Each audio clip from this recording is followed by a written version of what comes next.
Good morning, everyone. Good morning. Welcome. It's a pleasure to have you all attend this next webinar of our Real Estate Insider series. Today, we're going to be chatting with David Findlay, and I'm about to bring him up on screen. But as always, please chuck your name in the chat, mention where you're from, and we'll get underway in just a moment. Here we go. Perfect. Hi, Louise, Pip, Kim. Good morning. Great. Hey, team, Perfect, David. Welcome online. Hear you loud and clear. Okay. Mate, how you doing this morning? I'm good. I'm excited. There's you guys have had some pretty good names, some pretty big people come on this little webinar series. So very privileged to be part of it. Mate, that'll be the next guest we have will say the same thing about you. So it's a pleasure to have you on. Mate, before we get into the formalities, I know you're a bit of a football guru. Did you catch the football ferns last night? Yeah. No, I was just gutted I wasn't one of those 42,000 people in the crowd. No, I have to give a big ups to the ladies there. We watched it. My 5-year-old son was screaming and cheering just as loud as my wife was. My wife hasn't been to any of my football games for the last 3 years, but she managed to watch this one somehow. And I think the commentators said it really well at the end there. They said, everyone come on, the bandwagon is open. So it was a really good result by the ladies. Really well done. We watched it all. We watched it at night and watched that little opening ceremony. Awesome. That was pretty cool really great way to start the tournament. So really happy for the ladies, and hopefully they can continue the form heading into the following weeks. Yes. Alrighty. Well, look, we've lots of people in the chat saying good morning. So good morning to everyone. Chuck your name in there. Remember to tell us where you're from, and let's get started. Let's get into it. So good morning, everyone. Today it's our pleasure to welcome on David Findlay. David grew up around real estate on development sites when he was a child, and he quickly made his way into the industry as a sales agent before then transitioning into a very successful telco and technology career. David returned to real estate and is now the branch manager and business owner of Harcourt's JK Realty Group with a team around him of close to 50. David's relationships and affinity with technology and development are what set him apart, allowing him to grow JK Realty into the business it is today. So welcome, David. Good morning to you. How we like to get started, David, is just to learn a little bit about you. And so, mate, if you could give us a bit of background on you, how you got into real estate, and a bit about yourself. Cool. Yeah. Thanks for the intro. I'd love to say I live up to all of those things you mentioned. Obviously, I helped you write that intro, so managed to twerk it in my own way. And as you can tell, I like to have a little bit of fun. So a little bit cheeky, a little bit entertaining. And like I said, mate, really excited to be here today and tell my story. I think I have to earn the right of everyone on this video to hold their attention, to keep it entertaining. So today, hopefully I can impart a little bit of wisdom to everyone, help them grow their real estate career, maybe start a team and grow that, tell them what it's like to get through hardships and whatnot, through a little bit of story, through some examples, through some successes and some failures, because there's a lot of failures in this industry as well, and that resilient side of it. But yeah, I appreciate the intro and a little bit about me. So I'm one of those people that grew up in real estate, lived, breathed it for pretty much my whole life. You know, when I was really young, dad was a big developer. So grew up on a building site and just lived, loved and breathed it. When I was very young, you know, we would move house every year, different development site, different thing to do. So kind of always had it in the blood, always wanted to come back to it. Started selling houses when I was 17. I don't look so young now. I've got a couple of kids and a wife. And not saying it's the wife's fault because she's listening, so I'm going to be in big trouble if she hears this. But I am nearly 40 years old. I have been told that I should sell whatever face cream I use as well, because when I was 30, I looked 20, and when I was 18, I looked about 12. And that was really hard. So for me, when I was 18 years old and got into real estate, I used to actually run a whole lot of seminars in a lot of lower socioeconomic groups. so around South Auckland, and we would run seminars. It'd be me, I'd get David Tour and a couple of other celebrities around me, and we'd run some really cool events where we would go and we would speak to the public, speak to the people that were renting, and try and get them into real estate, get them into home ownership and out of that rent trap. And that was just so rewarding. And that was my first personal taste into real estate. Dad was a big developer. And that's where, as a family, we were always part of it, growing up on those development sites. And I loved that. But there's one thing that you see, and you can see it today. And it's one of the things where you know it cycles, and for some people it takes those learning curves and those experiences to understand the market, but going through that at such a young age, when I was 10, 11, 12, we were on development sites, we were doing well, the business was booming, GFC hit, and the market crunch, some really some real big learning curves, some real big losses. A lot of people went bankrupt in that.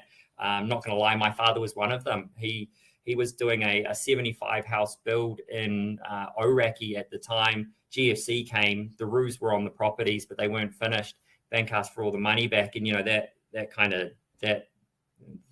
that bankruptcy, that's a real learning curve. And when you're 14, 15 years, to see that and to see the resilience and to pull back and then see the market pick up again, those things are really invaluable. So that was my start in real estate.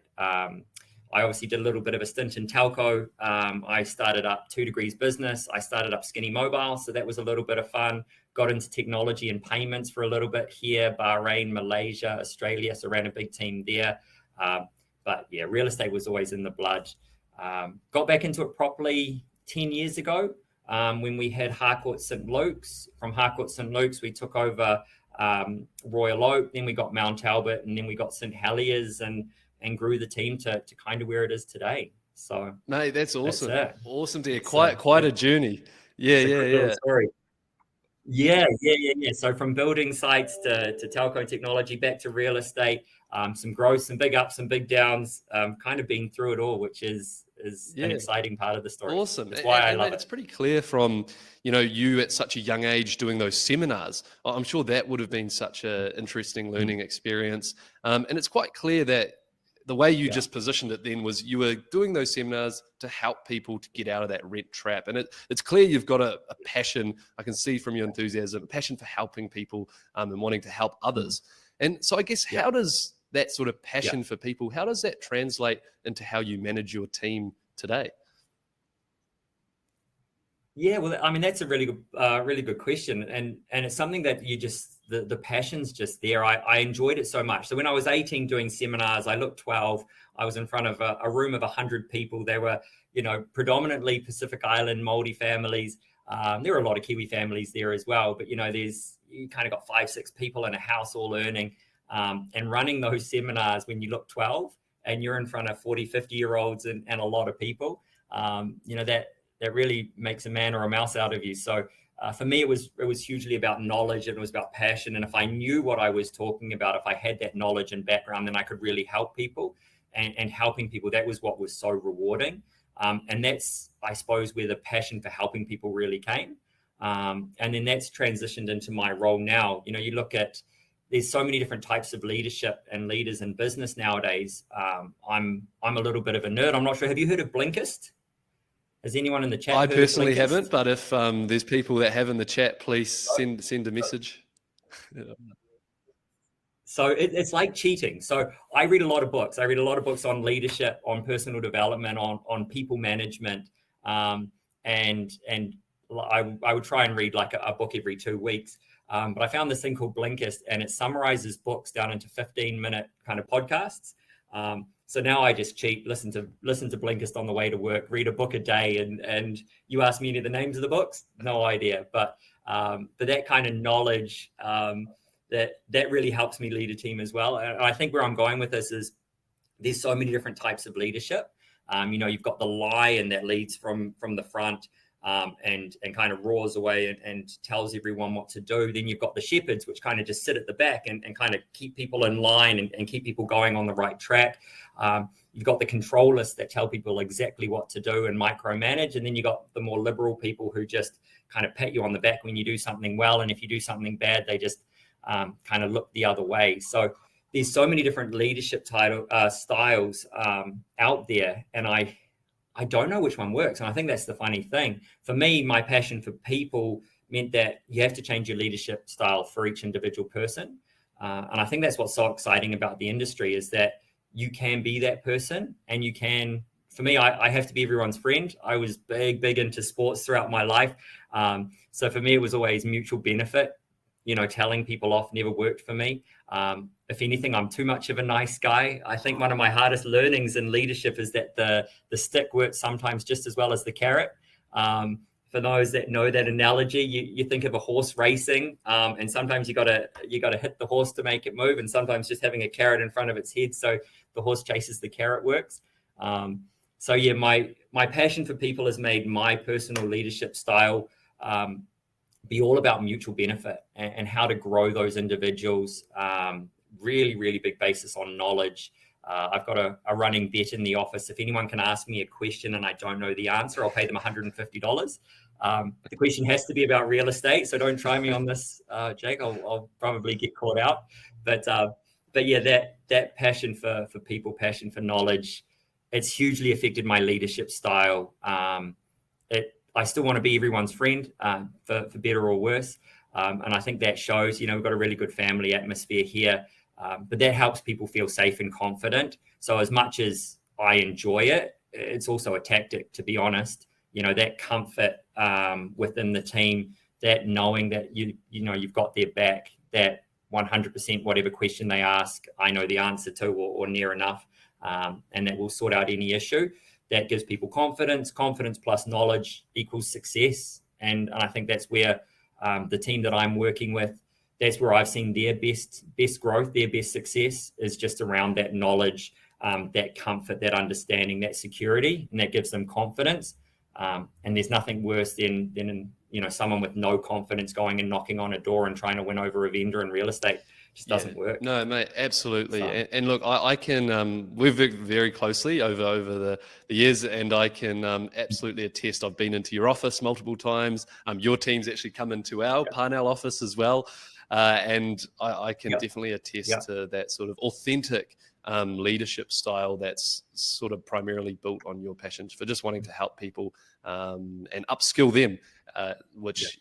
By the sounds of it, you do a lot of upskilling yourself with Blinkist. So I'm going to make a note to get onto that after this. Yeah. Well, it was funny. I had, when I was really young, and this is something I suggest to some people out there, so some ideas on how to grow yourself. When I was 24, I was working in a business, and I got into a pretty good management position in it. And I asked the CEO, I said, look, I need a mentor. So he passed me to this guy, and the guy came up to me, and I said, do I need to pay you for this mentorship? How does it work? And he turned to me and he said to me, in all honesty, my job is to make sure that I'm always upskilling myself to always be ahead of you. Your job is to catch me, overtake me. And as soon as you overtake me, then you have to be a mentor for someone else. And that was one of the really cool things that I think stuck with me, that you've got to find people around you, whether they're leaders, whether they're inspirations, whether they're just experts in your field. And you've got to go find them. You've got to go follow them. You've got to go learn from them. And then, in all honesty, like you said, upskilling myself, I have to keep on top of my game. I've got some really good agents in my business who really keep me on my toes and try to overtake me. They also try and figure out market knowledge really quick and trick me and get $150. Oh, so. Great. Any other branch managers listening? I think that's a pretty good incentive to have. So good little tip there. Look, I know this, you sort of covered it, but are there any other strategies or practices that you've implemented that have contributed to your team's success? And if so, how can others apply them? Yeah, so there's a couple of things that for me, success derives from. Knowledge is key. Look, we're in one of the biggest industries in the world. You're talking about a sale where you get paid $20,000, upwards of $1 million for your work. Tell me any other industry. There's a couple, but not really. That you can get that kind of level of money, and that level of money deserves a level of professionalism. And I think that's, there's 16,000 people with real estate licenses in New Zealand. Probably a quarter of them aren't even earning money. I'd say at least half of them aren't good at their job. And That's not saying anyone watching this isn't. You guys are watching this because you're learning or you're trying to upskill yourself. You're trying to learn, and that's key in this industry. So if you stop learning, if you stop growing yourself, if you stop growing yourself in real estate, you will fall behind and you won't make it.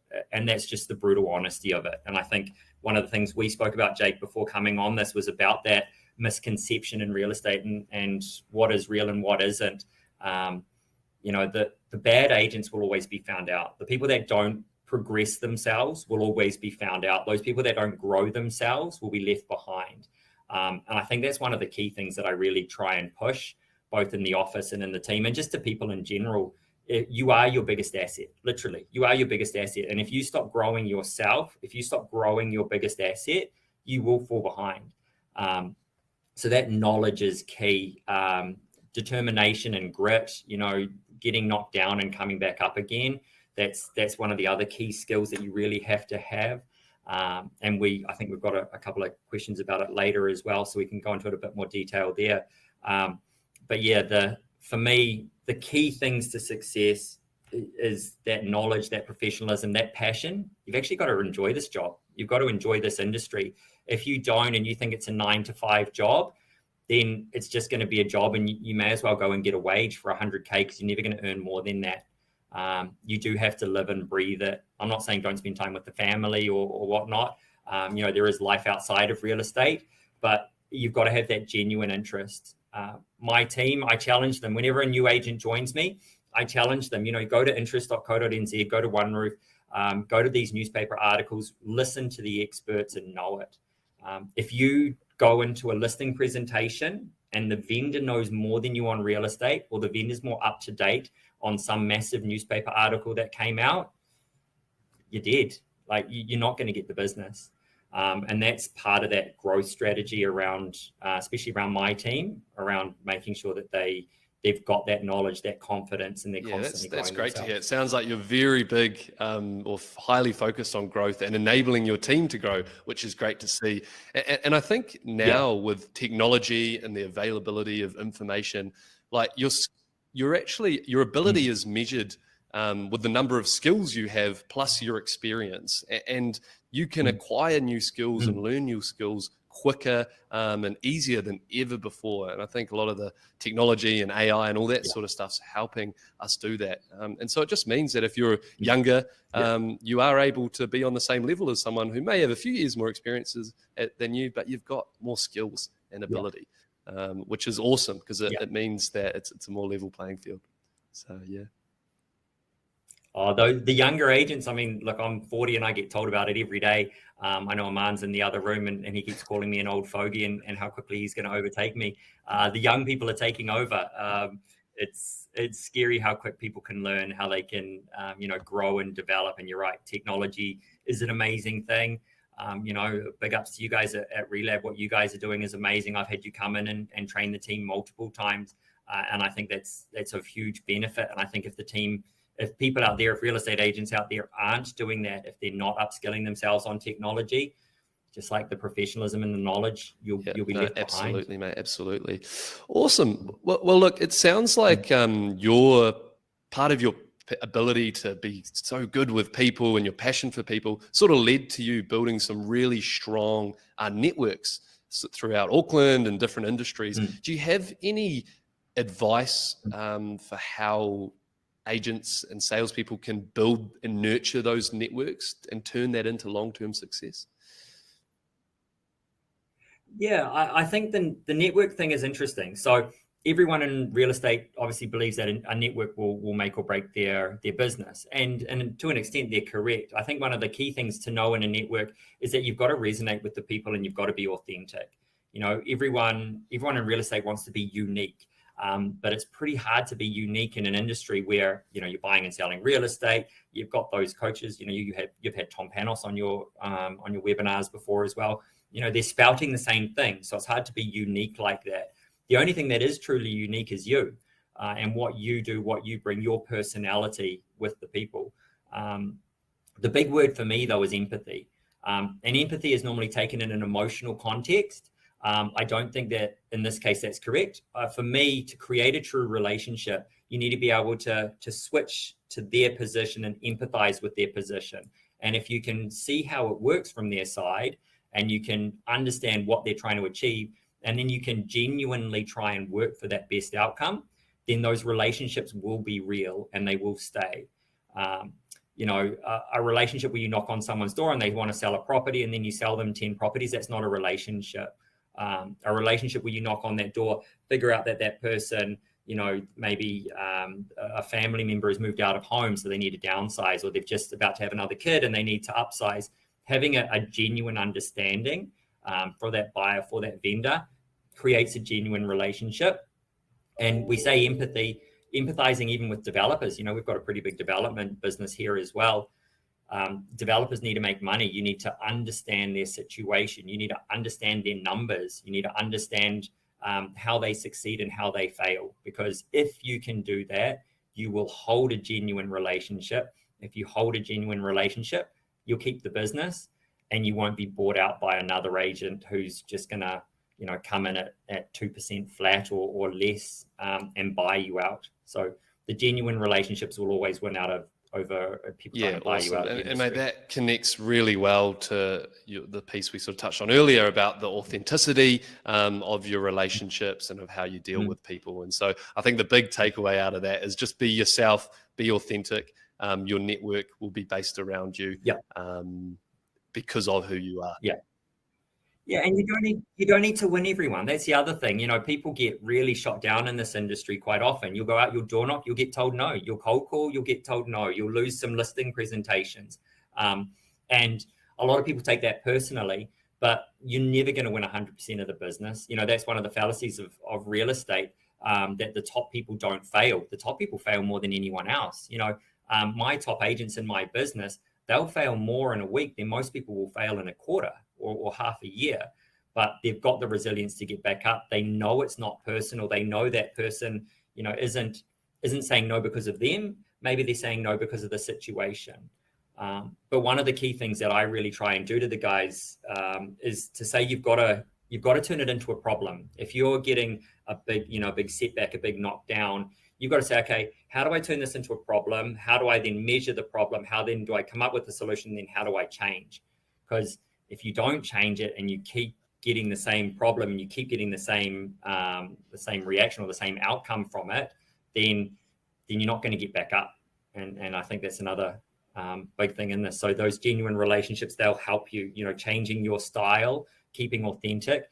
That'll ensure that you keep growing, you keep changing, and you get different awesome, outcomes. Mate. That's really, really good to hear. And I think that was my next question, was actually around setbacks and resilience, and you sort of have covered it. But I guess from a personal level, you're now in the leadership position. How do you personally handle setbacks? And what other bits of advice do you have for your team when they do face setbacks? Because it does happen in the industry. Yeah, I think firstly, you've got to turn it into a measurable. You can't change what you can't measure and you can't control. As a business owner, I get setbacks all the time. We have really, really nice, good agents that are, unable to sell, or they get setbacks. And whilst it's a setback for the agent, for us and for me personally, seeing these really good people struggle or not get the right outcome, that's a setback for me.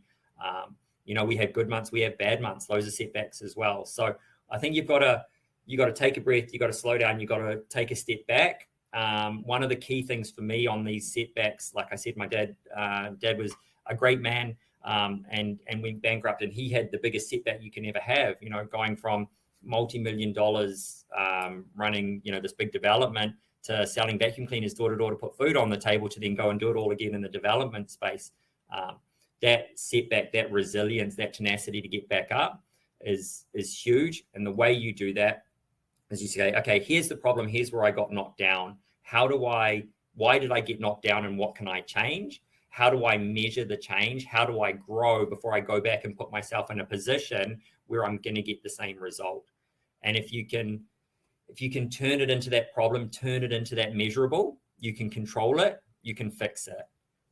If you go and get knocked down because you're not doing something right, and then you go do it again, but you haven't fixed the problem, and you get knocked down again, and then you do it again, then you're not going to do it a fourth and a fifth time. You're going to stop calling, you're going to stop door knocking, you're going to stop doing listing presentations, you're going to stop earning, and you're going to get out of real estate, like unfortunately so many agents and good people do. No, absolutely. I agree. I think beyond real estate as well, any sort of setback, any pushback, turning it into a measurable, dealing with it, and controlling the controllables. I think a lot of the time people take things personally that are outside of their control, and they can't do anything about it. So control the controllables, make them measurable, and you'll be able to have results from it. Awesome. Yeah. And surround yourself with the right people to see different outcomes and to know they exist. There was actually a really big study done that I was reading about the other day, where they took a group of people and they split them in half, and they put half of them in a purposefully unsuccessful environment and half of them in a successful environment. And they watched the results of those people.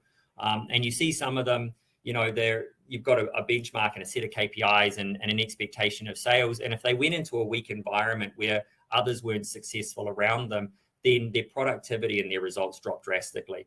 I think that at 100%, they went down to about 70%.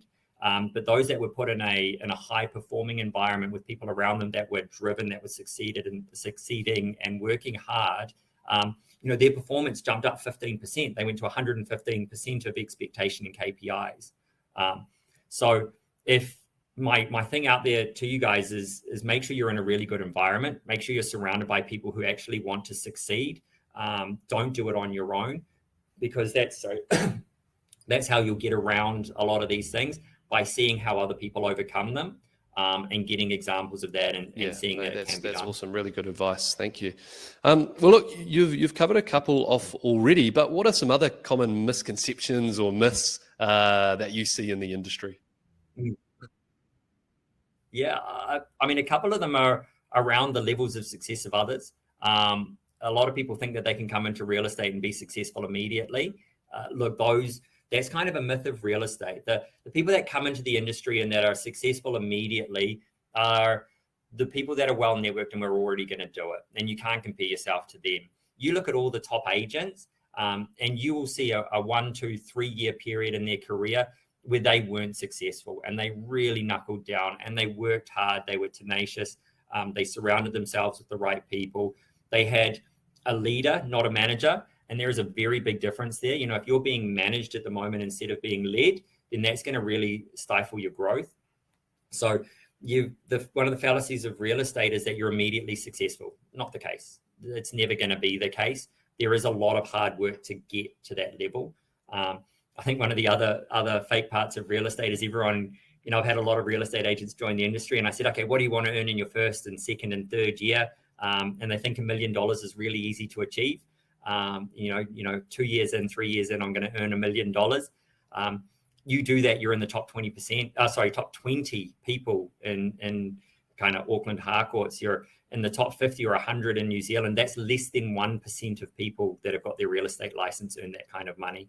So I think just tempering that expectation of income, you know, it's that whole social media vibe, right? Everyone goes onto social media, they see 6 people have a holiday, so they feel they deserve a holiday, not realizing that there's that grind and behind. And real estate's the same. There is a big grind and behind. That the lifestyle of real estate is made out to be like these social media things where it's all glitz and glam.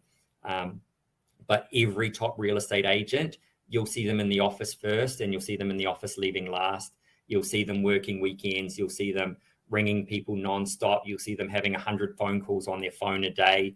And the social media real estate agents, they're the ones that show up at 10, leave at 4, have a 1 hour lunch break, and then kind of leave industry 2-3 years later. So I think that's one of the fallacies or the myths of real estate. Thank you for your honesty around that, because definitely as from the outside looking into the real estate industry, you see the flashy cars and, you know, the nice suits and nice watches.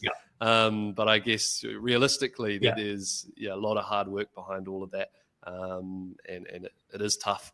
And we're seeing that more and more. Mate, cool. We've got a couple more questions. So if there are any questions, please put them in the chat. There's already a couple in there from Louise and Knight, so thank you for getting those questions in. So we'll a couple more questions, and then we'll get into our Q&A. Mate, technology, we've already touched on it. It's changing the industry. You've got tools like Blinkist, like you've shared. We're seeing ChatGPT, Microsoft Copilot, all these other tools coming out.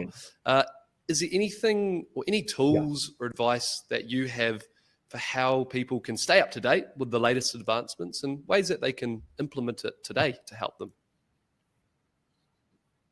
Yeah, I suppose that's one of the hardest things is keeping up, because geez, it changes quickly. And I think you've just got to surround yourself in environments where it's consistently used. I think that consistency will bring relevance to you, and seeing other people use it will also bring relevance.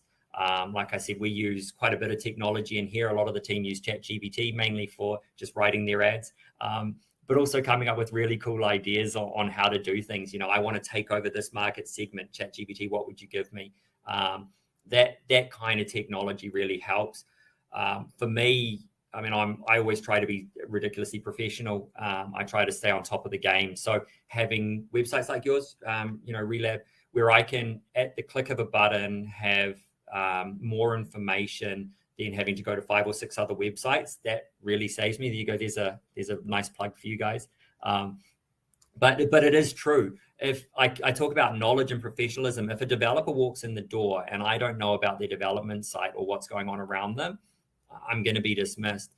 The problem is, and this is one of the problems with the real estate industry, but it's slowly being eaten away at. But a lot of the managers, a lot of the leaders are very old school real estate. Now, you look at the real estate industry 20 years ago, even 15 years ago, a vendor would walk into the office because they had no idea what the market was about. They wouldn't know what the value of their property was. They wouldn't know how to develop it. They wouldn't know anything about much at all. Now they can Google it and find out more than any real estate agent would have known 10, 15, 20 years ago. And that's both scary and amazing. It puts the control back in the consumer's hands, which is pretty much the reason for most technology. So I think there's a huge opportunity there. There's a huge reliance on technology, which I think is amazing because it's speeding up our game. But that access to information is a beautiful, beautiful thing.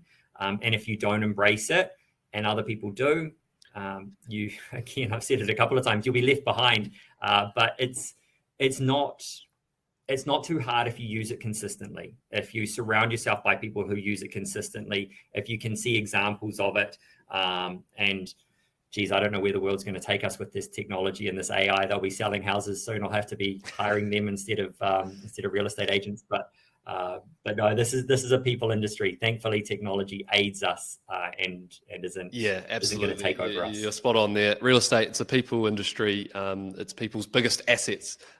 So technology is not going to be handling that yet. Mate, look, I think you touched on some real good points there about just surrounding yourself with people who are using technology. That's one thing we find at Relab is the hardest part is actually adopting technology. But once you do adopt it, you often find more ways than you initially thought were possible on how it can improve your efficiency and different use cases for it. So it's all about adopting it, getting in there and jumping in head first. Cool. Well, look, final question, 30 seconds, mate. Where do you see the market heading in the next sort of 12 to 18 months? Yeah, look, I've got quite a bit of optimism. I'm an optimistic person. We've started to see a little bit of a turn already and kind of hitting that bottom of the market. I think we'll always know a couple of months before the media. Media normally talks about settled sales value, whereas we know conditional contracts that are coming in that are still 2 months from settlement. So we're already feeling a bit of an uplift. Not quite in that investor market yet. I've only got 30 seconds here, but the investors will wait until National gets in. And I actually had a breakfast with Stephen Joyce and a couple of the other business owners the other day.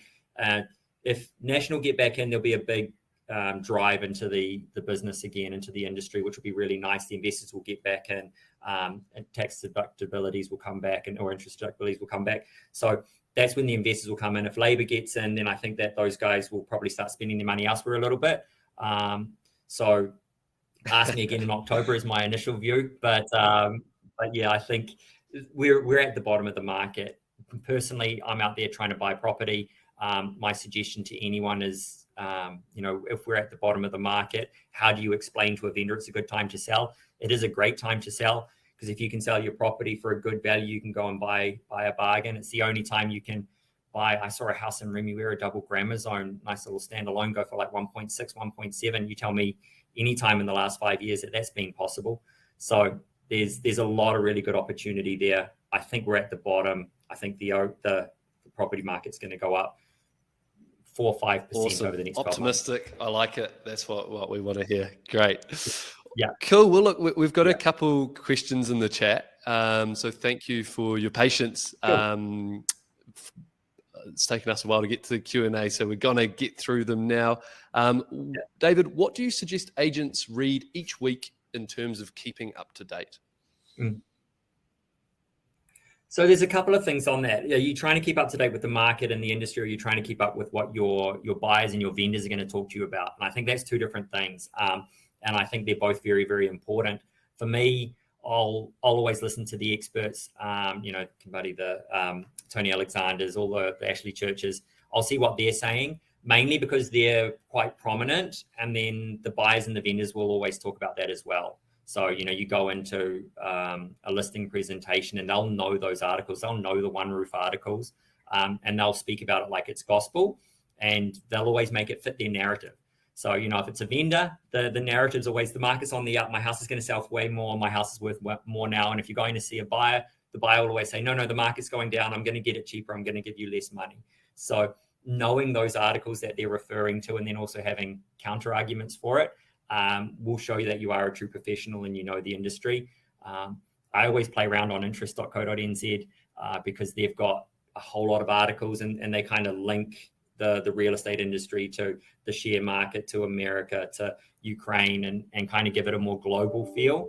And that's the level that I like to learn and awesome. Just once again, upskilling yourself, staying up to date, and great to see.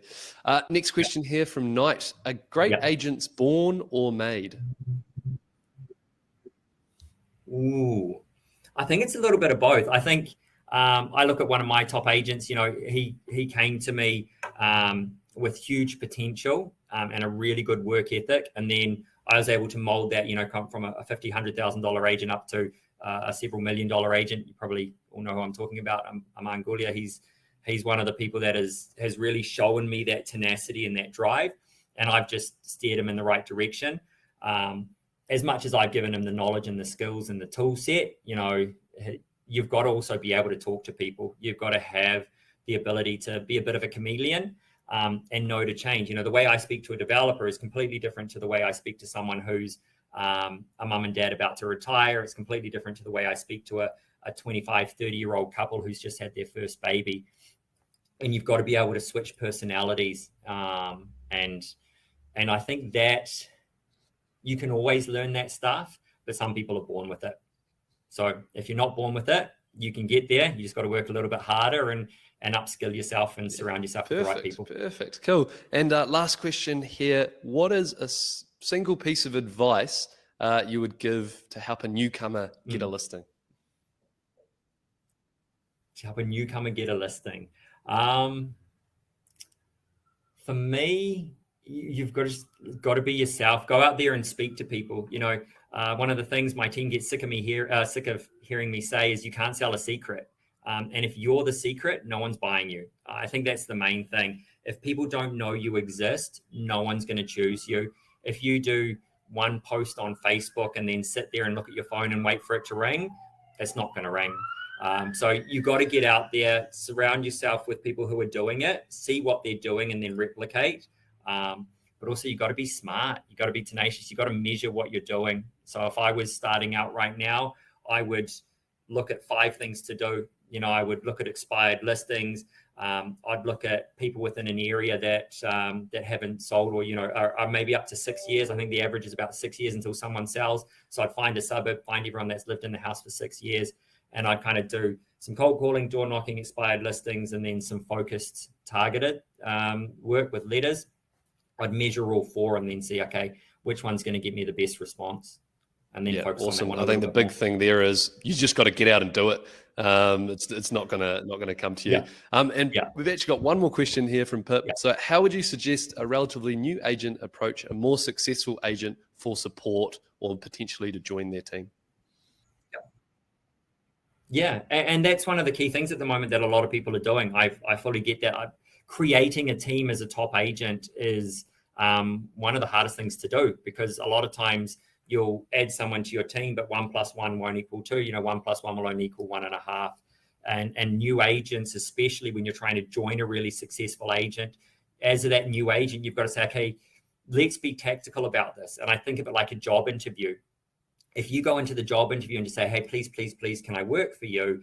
That top agent's going to go, I'm going to spend more time training you, which is going to stop me selling property, which is going to lose me income. So if I was a new agent out there looking to join a team, I'd go, okay, let's think about what my value proposition is. What can I propose to this top agent, which is not going to get them scared off that they're going to lose money because of me? And I'd say, okay, let's write down a couple of these value propositions. Let's talk to the business owner or a manager about how I present this. And then I'd go to that top agent and I'd say, hey, look, I can see that you've got a whole lot of listings. I'd love to be the person that spent half an hour learning a script from you, and then I'll call everyone, and then I'll cold call everyone from you, and then we can do a listing together. Now, that's a value proposition ad rather than a cost sink type of proposition for the top agent. So as a young agent, that's exactly what I would do. That's awesome feedback. I think a lot of people can take a lot out of that.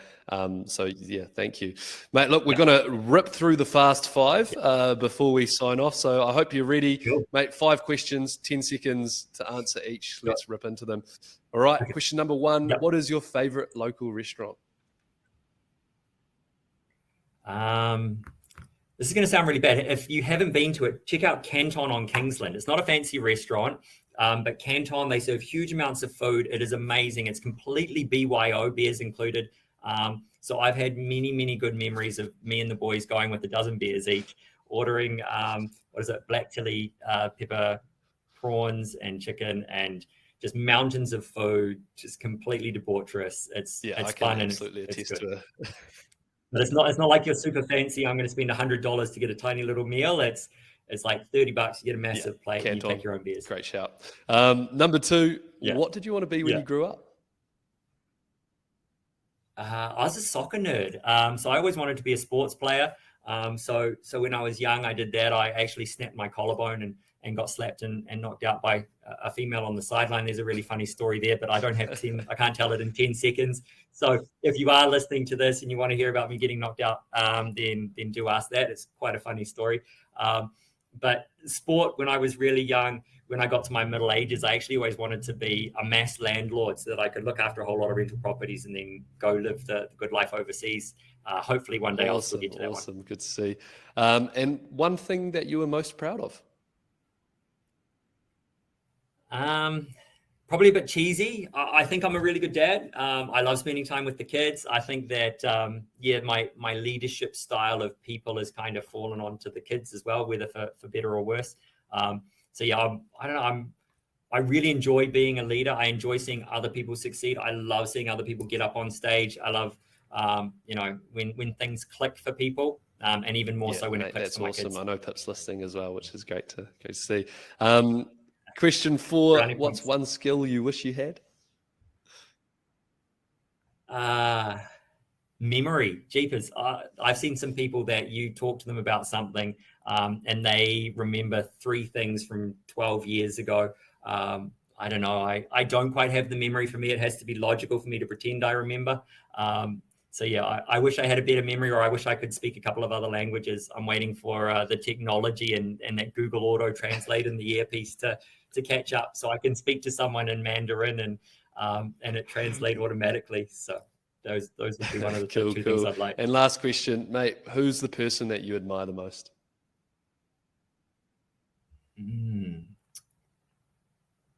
It's going to sound cheesy again. I think looking back at it now, it's one of those tricky things. Dad passed away 12 years ago from cancer, like so many other people have, which is fine. But looking back at that and seeing actually what he went through and not understanding it, but understanding it now, and how tough that was, like that's to go through what he went through and to pick himself up and to be rock bottom. He was just working in a small clothing store in Hamilton when he started, and then big development, then all the way to the bottom, then all the way back up again to try and do it for the family. thinking about myself in that situation now, that'd be tough. So I think that's probably sound a little bit cheesy, but that's the motivation. That's who I look back at and go, geez, that was some tough stuff he went that's through. really lovely to hear, and obviously, important figure. So that's really nice. Look, David, it's been a pleasure having you on today. Thanks for coming on board. I think there's plenty of learnings that the audience is going to take out of today. So thank you very much. No, I really appreciate it. Thanks so much to yourself and having me on board. It's a real privilege. Hopefully some people got some stuff out of it today. And if you want to hear anything more or hear about me being slapped and knocked out by a girl, please give me a call. Happy to tell the story. It's quite a funny one. It did involve a broken collarbone, completely covered in mud. And anyway. Awesome. Thanks, team. Have a good afternoon. Cheers. Awesome. Cheers, Jack.